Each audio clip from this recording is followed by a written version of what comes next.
Hey, I'll see you on tour in Las Vegas, Chicago, and Grand Rapids. In Chicago, it's stand-up and a live panel show. Go to jimmydore.com for a link for tickets, and make sure you go to jimmydore.com. And when it really gets down to it, Kamala Harris is the favored candidate of the people who ran the State Department under Hillary Clinton. And that is very clear. And that there were disagreements between Barack Obama and Hillary Clinton. He got rid of Hillary Clinton as Secretary of State and replaced her with John Kerry. And that when Hillary Clinton was the Secretary of State during Obama's first term, we saw what happened, which was they were fomenting unrest and chaos all over the world in order to bring down governments they did not like. The government of Libya was the most prosperous country on the African continent. And, we saw what happened, which is cruise missiles. It was destroyed. Now the country's in ruin. People are drowning in the Mediterranean trying to get out of Libya. Syria was reduced to a civil war, millions of refugees, hundreds of thousands dead. And a lot of that was the U.S. State Department coordinating with social media to create unrest.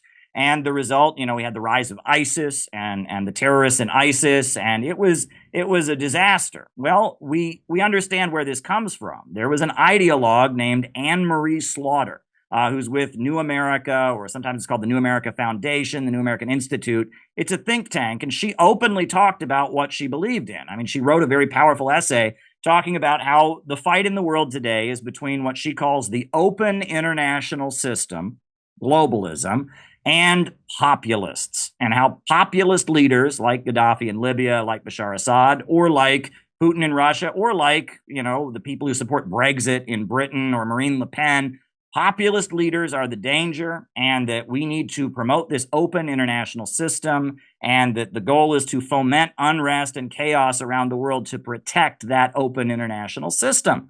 And that's very openly stated by the Hillary Clinton State Department, by Anne Marie Slaughter, Samantha Power, and others.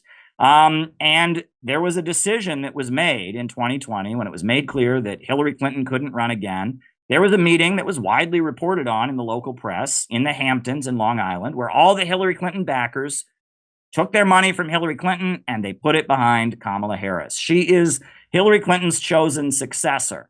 And I go over in the book about how it looks a lot like Joe Biden did everything he could to not name her as the VP. It was a very late decision. The Democrat National Convention schedule, you'll remember in 2020, listed Kamala Harris as separate from the VP speaker. And after that schedule came out, Kamala Harris unfollowed Joe Biden on Twitter, and it looked like she was not going to be the VP nominee. 6 hours later, she was named the VP nominee. It was 10 days late, and the Biden administration did everything they could to avoid her. And if you look at what's come out since she's been in office, her staff, she can't keep them. There is a toxic atmosphere in her office.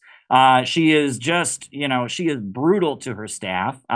She doesn't make any mistakes. The only mistakes that can be made are by them. There is an atmosphere that is very competitive. Nobody on Capitol Hill likes the Harris people, they're called, for the way they treat other people. There is something particularly dangerous about Kamala Harris. And the more you look into it, it's not simply a matter of a very ambitious person. It's a matter of somebody who is very indifferent to other people's suffering. It's a matter of somebody who has a lot of pain and trauma and rage and a desire for vengeance. There is some really dangerous stuff going on there. And she is in an alliance with the regime change apparatus, the people that want to spread chaos and tear down governments around the world to preserve this open international system. There's a lot there people should be concerned about. Hey, I'll see you on tour in Las Vegas, Chicago, and Grand Rapids. In Chicago, it's stand-up and a live panel show. Go to jimmydore.com for a link for tickets, and make sure you go to jimmydore.com.